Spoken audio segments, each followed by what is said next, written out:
Hi, I'm DMac with VerifyiQ. In this series, we will be discussing new features. All of these new features were requested by you based upon your feedback. So please, keep your comments coming. In today's video, we will be discussing the color coding that has been added to the review status, in addition to the new review status type.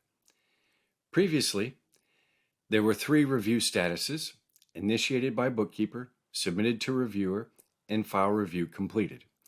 We have a new review status called file sent back. In addition to the new color coding, which can be found here on the main clients page. Green means that the file review has been completed. Orange means that the review is in progress, which could be either initiated by bookkeeper or submitted to reviewer.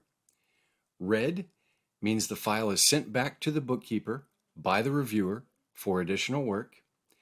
And gray means that no review has ever been completed for this client. I hope you have enjoyed today's video. If you have any questions, please let me know.